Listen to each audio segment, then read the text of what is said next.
विकास के बारे में चर्चा करेंगे कि भारत में किस प्रकार से जनसंचार माध्यमों का विकास हुआ। जनसंचार माध्यम मुख्यतः चार हैं: प्रिंट माध्यम, श्रव्य माध्यम, दृश्य श्रव्य माध्यम और वेब पत्रकारिता। इन्हीं चारों माध्यमों के विकास में पर हम चर्चा करेंगे। सबसे पहले आता है प्रिंट अर्थात समाचार पत्र पत्रिकाएं। दुनिया में समाचार पत्रों का इतिहास लगभग 400 साल पुराना है, परंतु भारत में पहला समाचार पत्र सन 1780 में जेम्स ऑगस्टन हिक्की द्वारा कोलकाता से प्रकाशित हुआ, जिसका नाम था बंगाल गजट। यह अखबार अंग्रेजी भाषा में प्रकाशित हुआ था। यह साप्ताहिक था। भारत में पहला हिंदी समाचार पत्र उद्दंड मार्तंड था, जो 1826 में कोलकाता से प्रकाशित हुआ था, जिसके संपादक थे पंडित जुगल किशोर शुक्ल। भी साप्ताहिक था।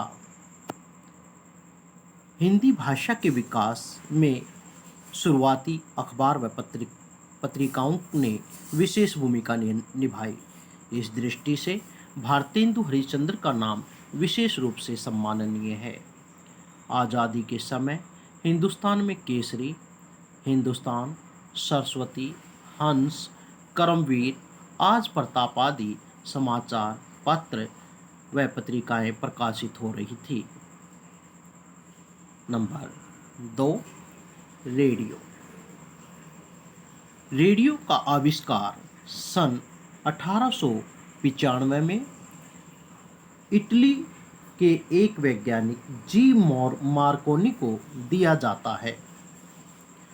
सन 1927 में भारत में मुंबई और कोलकाता में प्राइवेट रेडियो स्टेशन स्थापित किए जा चुके थे।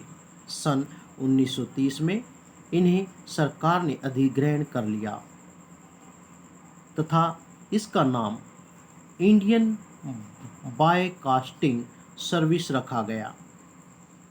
सन 1936 में यह नाम बदलकर ऑल इंडिया रेडियो रखा गया। सन 1957 में इसे आकाशवाणी नाम से पुकारा जाने लगा। आज़ादी के समय तक भारत में 9 रेडियो स्टेशन खुल चुके थे। आज़ादी के बाद जिनमें से 6 भारत में और 3 पाकिस्तान में चले गए थे, जिसके नाम इस प्रकार है: भारत में रहे लखनऊ, दिल्ली, मुंबई, कोलकाता, मद्रास, तिरुचिरापल्ली और पाकिस्तान में ढाका, लाहौर, पेशावर। आज आकाशवाणी देश की 24 भाषाओं में 146 बोलियों में कार्यक्रम प्रस्तुत करती है, जिसे देश की 96% आबादी सुनती है। सन 1993 में एफएम की शुरुआत हुई। एफएम का अर्थ है फ्रीक्वेंसी मॉड्यूलेशन। सन 1977 में आकाशवाणी को केंद्र सरकार के सीधे नियंत्रण से निकालकर प्रसार भारती के नाम के निकाय को सौंप दिया गया। Number 3, television. टेलीविज़न का आविष्कार स्कॉटलैंड निवासी लुंगी बेयर्ड ने सन 1926 में किया था। भारत में टेलीविज़न की शुरुआत यूनेस्को की एक संस्था शैक्षिक परियोजना के तहत 15 सितंबर 1959 को हुई थी। इसके तहत 2 टेलीविज़न सेट गांव में लगाए गए।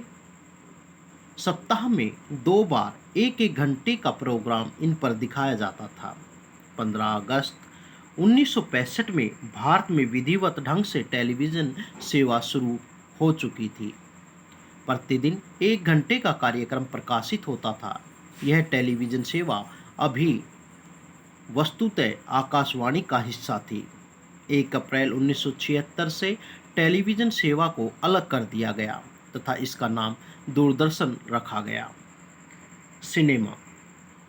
यद्यपि जनसंचार का यह माध्यम प्रत्यक्ष रूप से सूचना देने का काम नहीं करता, लेकिन परोक्ष रूप से यह सूचना, ज्ञान या संदेश अवश्य देता है। विश्व की पहली फिल्म फ्रांस में सन 1894 में बनी, जिसका नाम था the arrival of train. Bharat में पहली फिल्म राजा हरिश्चंद्र सन 1913 में दादा साहेब फाल्के द्वारा बनाई गई। यह मूक फिल्म थी, इसमें ध्वनि नहीं थी। भारत में पहली बोलती फिल्म आलम आरा थी, जो 1931 में बनी थी।